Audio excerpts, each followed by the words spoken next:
Well, back at it for another day. We're going to do some new stuff. Well, not new, we've done it before, but a little bit different. We're going to need that thing there. And that's the display of the Incommand Go 16. So, that's going in the combine. We're going to set up the yield monitor today. We'd be doing it already, but I started the morning off by forgetting my coffee, which was the bad thing. The good thing is I also forgot that. So now we're going to be able to start our day. So I wasn't going to turn around for the coffee, but I needed to turn around for the display, and here we are. So we're grabbing that. Headed to the farm now to get everything started. It kind of looks like it's going to rain again. So we caught a little, I don't know, 2/10 maybe this morning. It woke me up at about 6 o'clock of just a downpour, and then that lasted for about, I don't know, 45 seconds. Shut off. About an hour later, did it again. So, yeah, you know, that's how things go. But we're catching some rains. I'd like a good inch, but, you know, can't beg for it too bad, right? But yeah, so anyways, we're gonna go get started on that. And kind of got started on it last night a little bit, trying to figure out some routing. Don't know how to take the roof off this combine, so that's cool. I don't know if it comes off or you drop the headliner down. How the previous setup, which I had a Pro 600 in it, they ran it through the roof somehow, but I don't know how. Haven't figured that out. Cannot figure out how to get this headliner down. Well, I haven't tried to get the headliner down. I've been looking at the roof, thinking it just comes off the top, but maybe I'm wrong. So, yeah. Anyways, that's where we're starting the day, and we're gonna get rolling. So we'll see how far we make it. All right. So we got the dash all tore apart. Headliner all tore apart, I guess. Been trying to figure out how to get up in here. So this had Pro 600 in it, and the wires came down. I just tucked them in now, just to get them on my way, because we are just gonna do the old looper around and go over to here technique. Because I can't figure out how to get this down, really, without, it's got some clips built into the headliner. I don't really want to put a new headliner in it just for putting this up. So, yeah.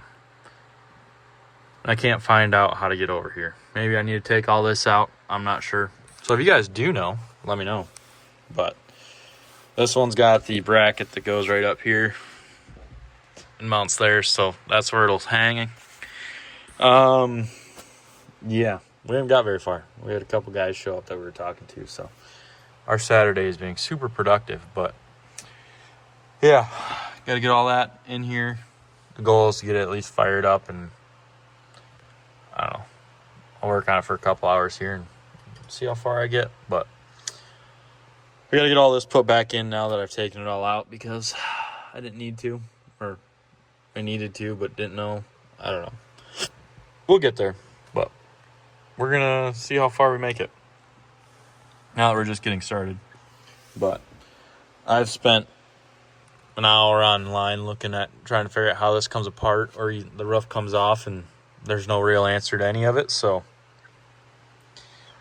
we're just going to throw it up here and run the wires the old school way. Just let it hang out and hang out. So, all right, so we got the display all mounted and wired. That turns on. Working on mounting the modules right here. Sorry, there's not a lot of room either. Got this cluster of joy here to take care of, but yeah, we're getting there. My cord's caught, fell down in there. So yeah, we're getting there. We'll get it all taken care of. I don't know if we'll get it all done today. The couple hours of talking kind of interrupted some of it, but yeah, I ended up just running it this way because screw the headliner. And the power's coming in. I got some stuff I got to read the instructions on because I have no idea what I'm doing. We're winging it like always, so yeah. But we're getting there. Should be really and truly it's just running cables, I think, pretty much at this point. I do have to put on a new sensor in there on the top of the clean grain elevator just because they sent a new one, so I'm gonna put it on. I don't know if the Case IH one is transfers over. I believe it's on a CAN bus system, but I could be wrong. Maybe that's why. But yeah, it's really just running all the wires. We got our pigtails here, run those through and tidy it all up. And yeah, there's all kinds of stuff. We're getting there, but we got to go get the right size socket because, of course, nothing I have up here is the right size. And the only way down is that way because I can't shut this while I'm right here. Otherwise, that would be the easy way. But to do all this, you got to have it open, and yeah. Anyways, it's getting hot. I got a few minutes before I have to leave, so yeah. But you can see here, we'll turn the display on. We got power, so it'll all boot up here. Come on. There we go. But yeah, as you can see, we got power. I'm sure it's gonna tell us there's nothing connected to anything, so we'll get her figured out. We'll get there. We've got lots of time to get this done, right? That's the story. But yeah, anyways, that's all booted up, and we'll be doing the harvesting here pretty soon. So like it says, no modules connected, but we'll get there. We did also make this custom bracket here.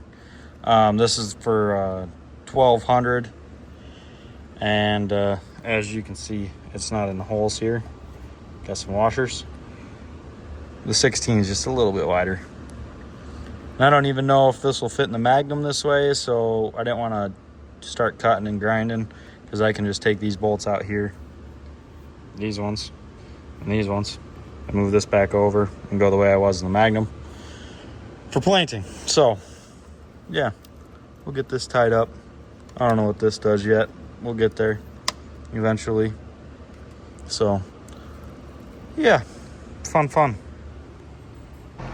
All right, so when I was editing this video, I didn't realize that, I never finished the install on this. But we got our wad of cable down here. We ended up putting all of our modules right there. There's the old Case system. You got your full bend sensor, this is the yield one or something, I can't remember. But there's that. And then I think everything basically plugs into that one. I can't remember now, it's been a while. But basically just ran everything how the factory one was. Oh, and then we put our moisture module right here. And that basically runs all of this. And if you have a factory Case one, I don't know what this is for, but we won't worry about that. If you have a factory Case sensor and you're trying to figure out what you're missing, take this cover off. There's this cover back here, and there is a sensor that plugs into the proximity sensor is what it is.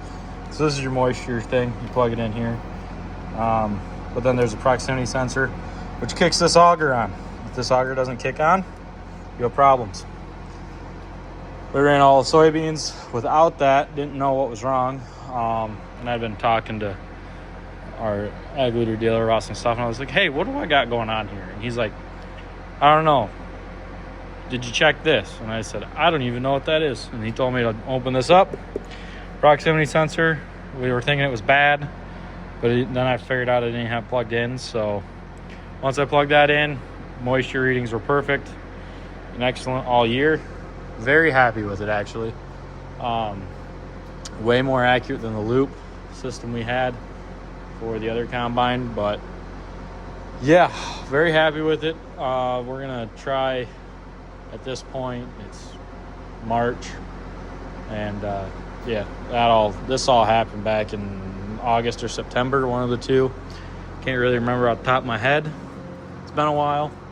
We're just getting around to doing all the editing for it. But the other thing to note that I found out is that the climate field view and the Agleader system do not communicate on the yield side of things. So if you're thinking about if you have field view and you're switching to Agleader, everything for planting and application field view works for.